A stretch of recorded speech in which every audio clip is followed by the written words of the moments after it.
Queridos hermanos, iniciamos la Lección Divina de este domingo 21 de agosto, 21º domingo del tiempo ordinario. Por la señal de la Santa Cruz de nuestros enemigos, líbranos, Señor Dios nuestro, en el nombre del Padre, y del Hijo, y del Espíritu Santo. Amén. Señor mío y Dios mío, creo firmemente que estás aquí, que me ves, que me oyes. Te adoro con profunda reverencia. Te pido perdón de mis pecados y gracia para hacer con fruto este tiempo de Lección Divina. Madre mía Inmaculada, San José, mi Padre y Señor, Ángel de mi guarda, interceded por mí. En la primera lectura de este domingo, leemos el libro del profeta Isaías, capítulo 66, versículos 18 al 21. Esto dice el Señor: yo vendré para reunir a las naciones de toda lengua. Vendrán y verán mi gloria. Pondré en medio de ellos un signo, y enviaré como mensajeros a algunos de los supervivientes hasta los países más lejanos y las islas más remotas, que no han oído hablar de mí ni han visto mi gloria. Y ellos darán a conocer mi nombre a las naciones. Así como los hijos de Israel traen ofrendas al templo del Señor en vasijas limpias, así también mis mensajeros traerán de todos los países como ofrenda al Señor a los hermanos de ustedes, a caballo, en carro, en literas, en mulos y camellos, hasta mi monte santo de Jerusalén. De entre ellos escogeré sacerdotes y levitas. Palabra de Dios. La primera lectura de este domingo nos hace reflexionar sobre ese llamado universal a la santidad, ese llamado para todo el mundo, ese deseo de que todos reciban el Evangelio, de que todos reciban la buena noticia. Fíjate cómo empiezan las palabras de Isaías. Esto dice el Señor: yo vendré para reunir a las naciones de toda lengua. Primera parte, yo vendré. La venida del Señor. Esa venida del Señor que es doble, ya lo sabemos. La primera venida del Señor, que es esa natividad del Señor, ese venir al mundo, esa encarnación del Verbo de Dios. Dios que se ha hecho hombre. Yo vendré, yo mismo. Ya estaba anunciado. Pero enseguida pensamos en esa segunda venida del Señor, la parusía, la segunda venida del Señor, que implica efectivamente el fin de los tiempos y el reconocimiento de todos de que el Señor es el Señor. Vendré, ¿para qué? Para reunir a las naciones de toda lengua. Aquí adquiere una importancia tremenda la palabra reunión. El pueblo de Dios está convocado para reunirse. Por eso es tan importante, entre otras muchas cosas, ese reunirnos dominicalmente. Todos los domingos, al reunirnos, nosotros anunciamos que esperamos la venida del Señor, de que estamos atentos efectivamente a su llegada y de que somos aquellos que hemos creído en su primera llegada, en su primera venida. Si yo no quiero reunirme con el resto de hermanos, entonces significa que yo no quiero participar de esa salvación que me ofrece el Señor. Vendrán y verán mi gloria. Y efectivamente, esa es la gran meta, la contemplación de la gloria de Dios. Y yo pondré en medio de ellos un signo. Y enviaré como mensajeros algunos de los supervivientes. Mensajeros que van a ser enviados por el Señor hacia todo el mundo, a los países más lejanos, a las islas más remotas que no han oído hablar de mí ni han visto mi gloria. Fíjate cómo en este momento lo que anuncia el Señor es justamente esa misión evangelizadora de la Iglesia, la misión de llevar el anuncio del Evangelio a todas partes.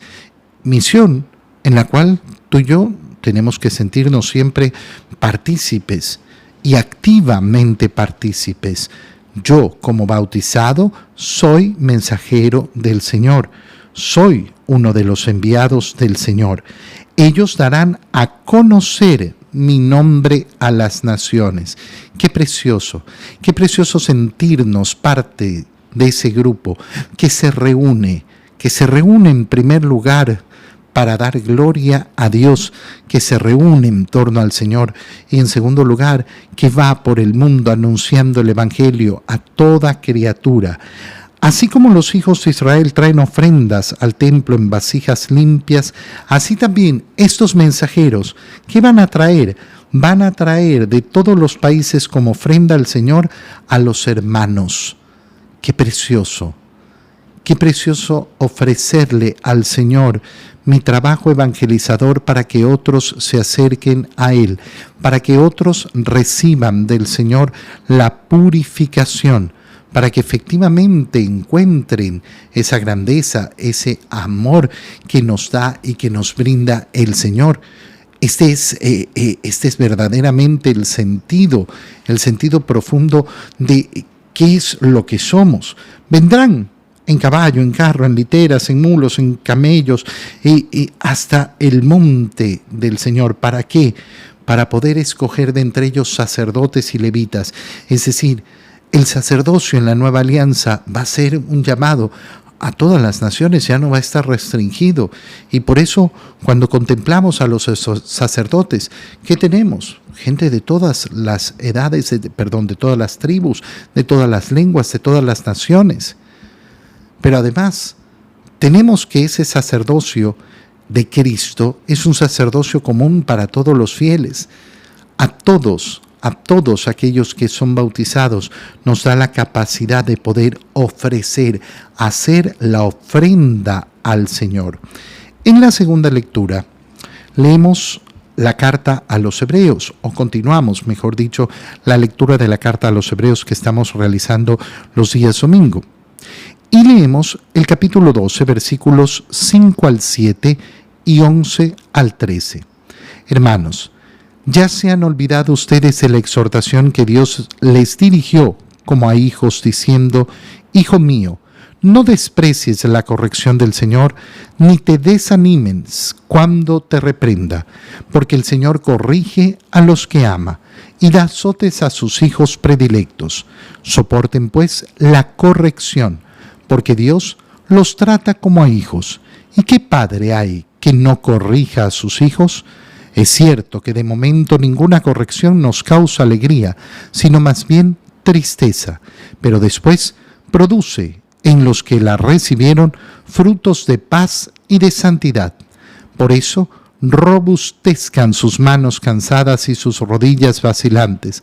Caminen por un camino plano, para que el cojo ya no se tropiece, sino más bien se alivie. Palabra de Dios. En la carta a los Hebreos se nos recuerda cómo nosotros, si pretendemos caminar el camino del Señor, lo vamos a tener que caminar como hijos. Y los hijos tienen que ser educados, tienen que ser reprendidos, tienen que ser corregidos por su padre. Esto es tan importante, tan grande, tan bello. Oye, la corrección la tenemos que recibir. No hay crecimiento, no hay aprendizaje que no vaya acompañado de la corrección. Quien no está dispuesto a ser corregido, entonces siempre va a llevar la soberbia en su corazón. Quien en cambio tiene ese deseo de crecer, tiene el deseo de mejorar, tiene el deseo de hacer mejor las cosas, tiene el deseo de efectivamente acercarse más al Señor, entonces acepta la corrección, acepta que lo corrijan. ¿Ya se han olvidado ustedes de la exhortación que Dios les dirigió como a hijos? Hijo mío, no desprecies la corrección del Señor. No desprecies la corrección del Señor. A mí me ha pasado muchas veces escuchar a personas, por ejemplo, que no, a mí este sacerdote no me gusta, este no, es muy bravo y que no sé qué y que no sé cuánto. ¿Y por qué? Porque puede efectivamente producirse que hay un problema de carácter, un problema de no sé qué, un problema acá, sí. Pero sobre todas las cosas es porque no les gusta que les digan que hacen mal. Hay muchas personas a las cuales les gusta que la predicación del Evangelio sea una predicación linda, bonita, ay, que yo me sienta bien, pero que no me corrijan. Bueno, pero eso no es el Evangelio. Eso no es el Evangelio. El Evangelio me interpela en lo más profundo del alma y me hace conocerme, me hace verme. Pero si yo pretendo una predicación en la cual yo sigo sin ver mis pecados, no sirve para nada. No sirve absolutamente para nada. No desprecies la corrección del Señor y tampoco te desanimes cuando te reprenda. No te desanimes. Todo el contrario. ¿Por qué? Porque el Señor corrige a los que ama. El Señor corrige a los que ama. Oye, uno no anda por la vida corrigiendo a cualquier persona en la calle. Hay personas que tienen este afán, pero no es normal. No es lo normal. Uno corrige verdaderamente cuando tiene una relación con la persona, cuando desea que esa persona se dé cuenta de su error. Es decir, cuando tiene un amor hacia esa persona. El Señor corrige a los que ama y da azotes a sus hijos predilectos. Así que, ¿qué tenemos que hacer? Soportar esa corrección. ¿Por qué? Porque al final del día, cuando estamos siendo corregidos por el Señor, lo que sucede es que nos está tratando como a hijos. Tratándonos como a hijos. Y nos hace una pregunta muy simple la carta a los Hebreos. ¿Qué padre hay que no corrija a sus hijos? Es cierto, nos dice que de momento ninguna corrección causa alegría, sino tristeza. Pero después, ¿qué es lo que produce? Produce frutos de paz y santidad. ¿En quién? En aquel que sabe recibir la corrección. En aquel que sabe reconocer, es verdad lo que me han dicho. Es verdad que estoy haciendo mal, es verdad que estoy obrando mal. Es verdad que puedo mejorar aquí. Por eso entonces robustezcan sus manos cansadas y sus rodillas vacilantes. Caminen por un camino plano, para que el cojo ya no se tropiece, sino más bien se alivie. Es decir, caminen en ese deseo de corregirse, de mejorar, de ser siempre mejores ante los ojos del Señor. Y llegamos al Evangelio de este domingo, que continuamos con la lectura del Evangelio de San Lucas, capítulo 13, versículos 22 al 30. En aquel tiempo Jesús iba enseñando por ciudades y pueblos mientras se encaminaba a Jerusalén. Alguien le preguntó: Señor, ¿es verdad que son pocos los que se salvan? Jesús le respondió: esfuércense en entrar por la puerta que es angosta, pues yo les aseguro que muchos tratarán de entrar y no podrán. Cuando el dueño de la casa se levante de la mesa y cierre la puerta, ustedes se quedarán afuera y se pondrán a tocar la puerta diciendo: Señor, ábrenos. Pero él les responderá: no sé quiénes son ustedes. Entonces le dirán con insistencia: hemos comido y bebido contigo y tú has enseñado en nuestras plazas. Pero él replicará: yo les aseguro que no sé quiénes son ustedes. Apártense de mí todos ustedes los que hacen el mal. Entonces llorarán ustedes y se desesperarán cuando vean a Abraham, a Isaac y a Jacob y a todos los profetas en el reino de Dios, y ustedes se vean echados fuera.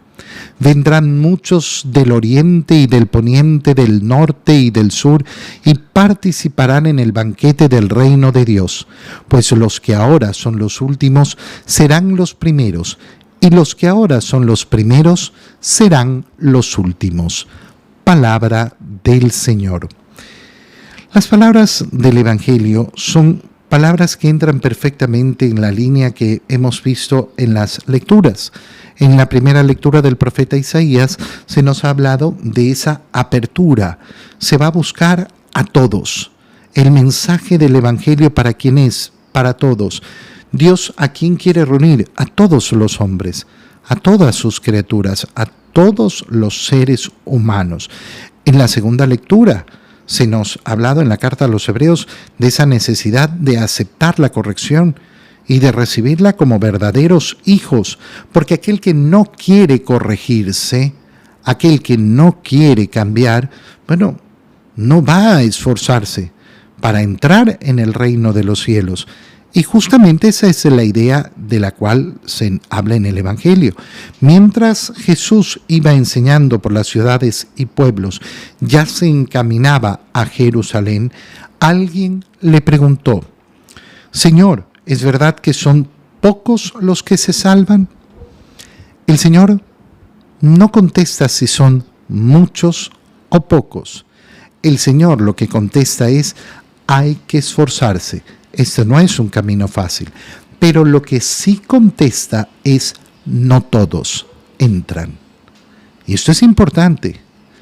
Si el Señor hubiera dicho: no, al final, tranquilos, mira, Dios es amor y todo el mundo se salva, tranquilos. Pero eso no es lo que ha contestado el Señor. Por eso es tan grave cuando uno escucha estas palabras en una persona que dice ser católica. Porque son mentira. Profunda mentira, son la idea que se inventó esa persona, que la repite tal vez porque la escuchó aquí, allá y que no sé qué, pero no son las palabras del Señor. El Señor no ha dicho eso, le han preguntado: ¿es verdad que son pocos los que entran? Bueno, ustedes tienen que esforzarse. Y lo que sí ha contestado es decir: no todos entran. Jesús respondió: esfuércense en entrar por la puerta que es angosta. Es decir, que para entrar en el reino de los cielos, ¿qué necesitamos hacer en esta vida? Esforzarnos. No hay otro modo. No hay otro modo. Hay que esforzarse. La puerta es angosta y muchos tratarán de entrar y no podrán. Muchos. ¿Cuántos? No está definido. El Señor no está diciendo que son la gran mayoría. No lo sabemos. Pero muchos tratarán de entrar y no podrán. Fíjate bien en estas palabras. Muchos tratarán de entrar y no podrán. Aquel que dice: no, Dios hace entrar a todos al cielo, miente. Dice que Jesús es un mentiroso, que las palabras que nos dirige el Señor son mentiras. Cuando el dueño de la casa se levante de la mesa y cierra la puerta, ustedes quedarán afuera. Y entonces se van a poner a tocar: Señor, ábrenos. No sé quiénes son ustedes. El Señor dirá que no los conoce, que no nos conoce. Entonces le dirán: hemos comido y bebido contigo, pero si yo iba a misa, yo comulgaba. Cuidado, que eso no es el parámetro. Yo sí creía en el Señor, pero hay que ver pues si verdaderamente cumpliste el Evangelio, si verdaderamente te esforzaste por amar a Dios. Tú has comido con nosotros y enseñado en nuestras plazas, pero Él dirá: yo les aseguro que no sé quiénes son ustedes. Apártense de mí todos los que hacen el mal. ¿Cuál es la condición entonces de aquellos que van a quedar afuera? Que hacen el mal. Que hacen el mal. Y a esos el Señor no los quiere. Y es específico en decir que eso es lo que les sucederá. Llorarán, se desesperarán. Cuando vean a Abraham, a Isaac, a Jacob, a todos los profetas en el reino de Dios, y ustedes echados afuera. Vendrán muchos, de oriente, de poniente, del norte, del sur, y aquí se nos repite esa idea de Isaías: participarán en el banquete del reino. ¿Qué está diciendo el Señor? Oye, no hay una condición de nacimiento que te asegure entrar en el reino de los cielos. No, es que yo soy israelita. Tienes que vivir tu vida siguiendo al Señor. Tienes que alejarte del mal. No hay ningún... No, es que mi mamá era una santa. Tu mamá entonces entrará en el reino de los cielos. Cada uno su vida. Eso es lo que vimos el domingo pasado. Cada uno de nosotros tendrá que responder al Señor. Te doy gracias, Dios mío, por los buenos propósitos, afectos e inspiraciones que me has comunicado en este tiempo de Lección Divina. Te pido ayuda para ponerlos por obra. Madre mía Inmaculada, San José, mi Padre y Señor, Ángel de mi guarda, interceded por mí. María, Madre de la Iglesia, ruega por nosotros. Queridos hermanos, un muy feliz domingo para todos.